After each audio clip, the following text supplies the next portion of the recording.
সকল ছাত্রছাত্রীকে স্বাগত। আশা করি তোমরা সকলে ভালো আছো। আজকে আবার আমি হাজির হয়েছি তোমাদের সামনে একটি নতুন ভিডিও নিয়ে। আজকে আমাদের আলোচনা সপ্তম শ্রেণীর দ্বিতীয় পর্যায়ক্রমিক মূল্যায়নের গণিত নিয়ে।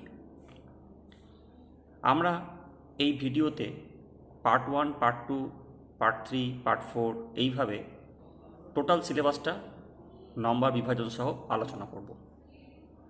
তোমরা খুব ভালোভাবে এই প্রশ্নগুলি অনুশীলন করবে, তাহলেই তোমরা দ্বিতীয় পর্যায়ক্রমিক মূল্যায়নে সমস্ত প্রশ্ন কমন পাবে।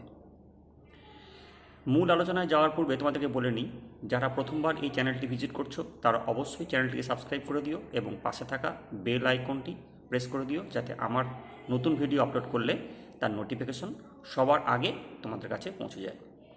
এর পাশাপাশি ভিডিওর লিঙ্কটা তোমাদের বন্ধুদের সঙ্গে শেয়ার করো, যাতে তারাও এই ভিডিও দেখার সুযোগ পায়। তাহলে চলো আর বেশি সময় নষ্ট না করে আজকের মূল আলোচনায় যাওয়া যাক।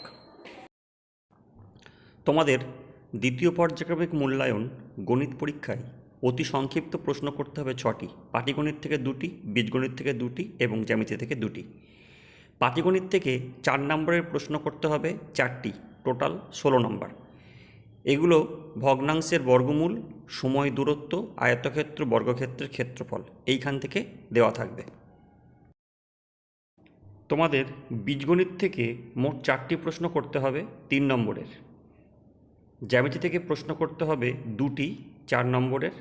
ত্রিভুজ অঙ্কন সংক্রান্ত প্রশ্ন জ্যামিতি থেকে থাকবে এবং রাশিবিজ্ঞান থেকে তোমার 2টি প্রশ্ন করতে হবে 4 নম্বরের। দ্বিস্তম্ভ লেখচিত্র অঙ্কন, টোটাল মার্কস 50। আজকে আমাদের আলোচনা সপ্তম শ্রেণীর অঙ্কের পার্ট 2 নিয়ে।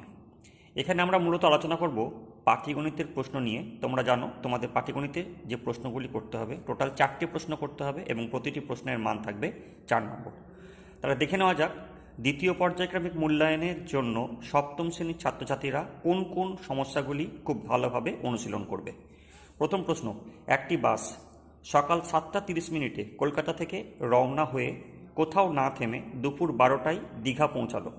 যদি বাসটির গতিবেগ ঘন্টায় 45 কিমি হয়, তবে কলকাতা থেকে দীঘার দূরত্ব কত?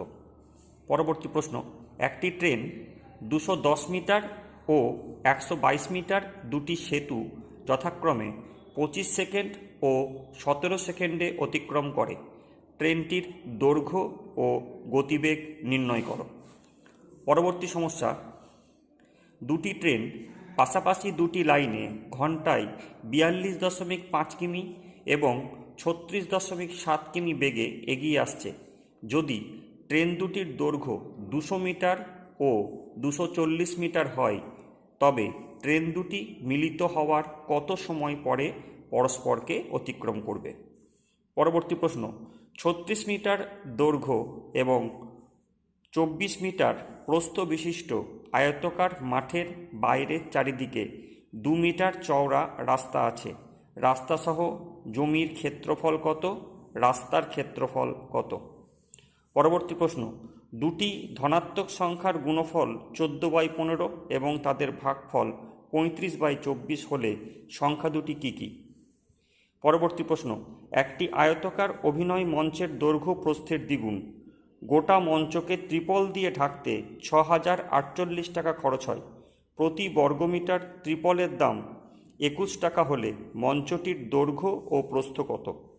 পরবর্তী সমস্যা, 30 মিটার দীর্ঘ একটি জমি চাষ করতে 150 টাকা খরচ হয়। জমির প্রস্থ 5 মিটার কম হলে খরচ হয় 120 টাকা। জমিটির প্রস্থ কত?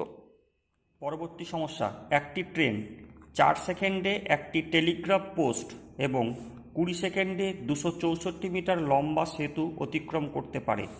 এই ট্রেনটির দৈর্ঘ্য কত এবং গতিবেগ কত? পরবর্তী সমস্যা, 3 টাকা 7 জন ছেলেমেয়ের মধ্যে সমান ভাগে ভাগ করে দিলে প্রত্যেকে কত পয়সা পাবে? 2 দশমিক স্থান পর্যন্ত আসন্ন মানে নির্ণয় করো। পরবর্তী সমস্যা, একটি আয়তাকার হলঘরের দৈর্ঘ্য 25 মিটার এবং প্রস্থ 16 মিটার। ঘরের মেঝেটি বাঁধাতে 2 ডেসিমিটার বাহু বিশিষ্ট কয়টি বর্গাকার টালি লাগবে? পরবর্তী সমস্যা, √12 এর 3 দশমিক স্থান পর্যন্ত মান নির্ণয় করো। পরবর্তী সমস্যা, 250 মিটার লম্বা একটি সেতু অতিক্রম করতে 150 মিটার লম্বা একটি ট্রেনের 30 সেকেন্ড সময় লাগে। 130 মিটার লম্বা প্ল্যাটফর্ম অতিক্রম করতে ট্রেনটির কত সময় লাগবে?